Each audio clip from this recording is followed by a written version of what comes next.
Shalom, horas bagi kita Bapak Ibu Saudara-saudari yang dikasih oleh Tuhan Yesus Kristus. Selamat pagi, salam sehat. Berjumpa kembali dengan saya dalam acara JPK Alai Maripola. Sebelum saya menyampaikan firman Tuhan, terlebih dahulu kita berdoa. Bapa di dalam surga, kami bersyukur buat kasih karunia Tuhan yang menyertai kami, sehingga kami beroleh kesehatan. Kami mau mendengarkan firman-Mu, berfirmanlah Engkau Tuhan, kami telah siap mendengarkannya. Amin. Bapak Ibu Saudara-saudari yang dikasih oleh Tuhan Yesus Kristus, firman Tuhan yang ditetapkan untuk kita pada hari Jumat tanggal 9 April 2021 yang tertulis dalam Filipi pasal yang ketiga ayat 21. Demikian bunyi firman Tuhan, yang akan mengubah tubuh kita yang hina ini sehingga serupa dengan tubuhnya yang mulia, menurut kuasanya yang dapat menaklukkan segala sesuatu kepada dirinya. Demikian bunyi firman Tuhan. Ada dua hal yang mau kita lihat dalam firman Tuhan. Yang pertama, memikirkan perkara-perkara duniawi. Yang kedua, memikirkan perkara-perkara surgawi. Kalau kita memikirkan perkara-perkara yang duniawi, maka dikatakan dalam firman Tuhan, kesudahan mereka adalah kebinasaan. Tuhan mereka ialah perut, kemuliaan mereka adalah aib. Pikiran mereka semata-mata tertuju perkara duniawi. Duniawi ini adalah dunia yang fana, yang bersifat sementara, tidak kontinu. Apa yang kita cari di dunia ini sebenarnya? Apakah kita hanya memikirkan harta surgawi? Hanya memikirkan harta duniawi? Apakah Tuhan kita adalah perut kita? Kemuliaan kita adalah aib kita? Hidup menurut perilaku-perilaku yang tidak dikehendaki oleh Tuhan. Perilaku-perilaku yang membawa kita ke dalam jurang maut.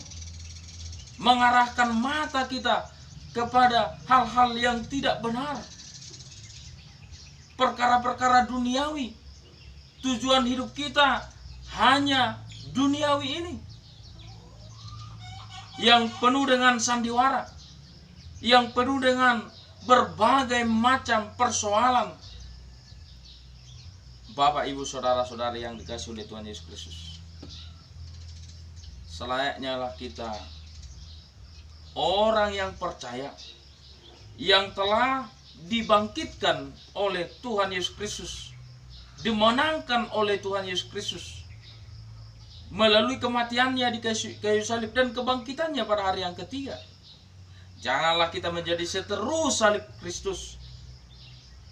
Selayaknya kita menjadi rekan sekerja, menjadi laskar-laskar Kristus yang memikirkan jauh ke depan, yang bersifat kontinu adalah surgawi. Kita adalah warga surga. Maka kalau kita adalah warga surga, marilah kita melihat ke depan.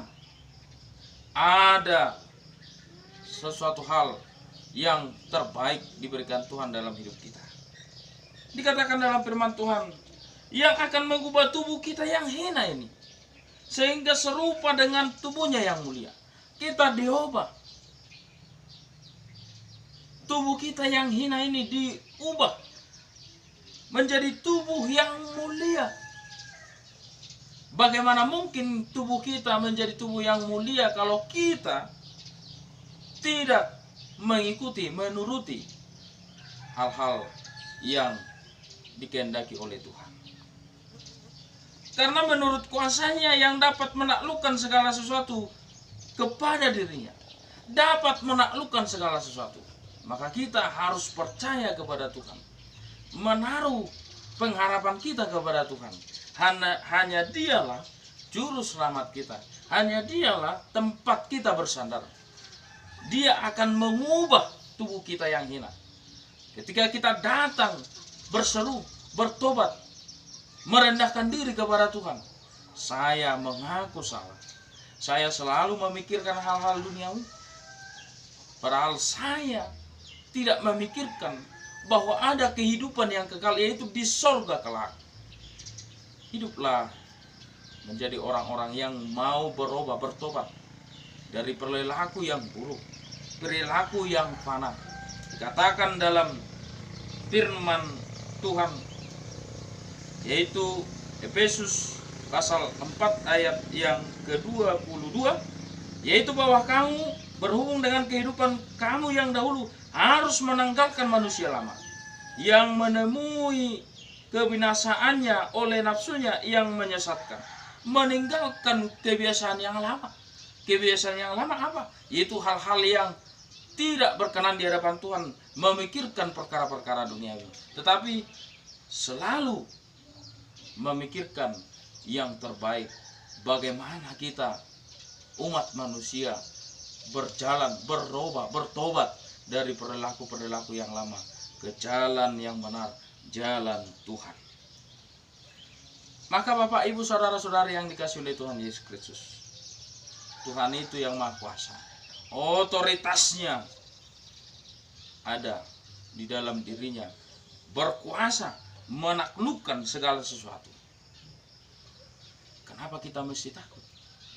Kita tidak perlu takut, karena Tuhan itu senantiasa menaklukkan, berkuasa, memberikan yang terbaik dalam hidup kita.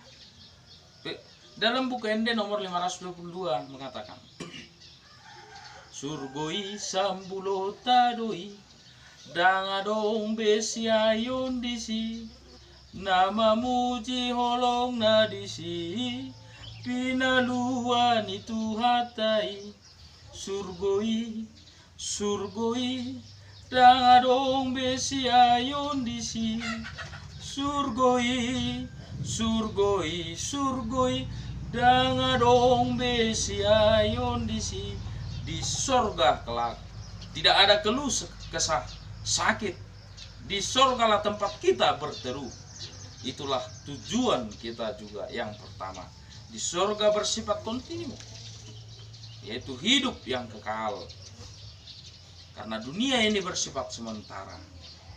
Janganlah terlalu memberikan perhatian dengan hal-hal duniawi, tetapi pikirkanlah hal surgawi, sehingga kita mau berubah, kita mau ke jalan yang benar. Tuhan Yesus memberkati. Kita berdoa. Bapa di dalam surga, kami bersyukur buat firman-Mu yang telah kami dengar. Biarlah kami Tuhan diubah ke dalam kemuliaan-Mu Tuhan. Kami mau berubah, bertobat, diperbaharui Tuhan, jalan kehendak-Mu, karena Engkau berkuasa menaklukkan segala sesuatu. Kami mau bersandar kepada Tuhan dalam hidup kami. Dalam nama Tuhan Yesus Kristus kami berdoa dan bersyukur. Kiranya kehendak-Mu yang terjadi. Amin. Oras.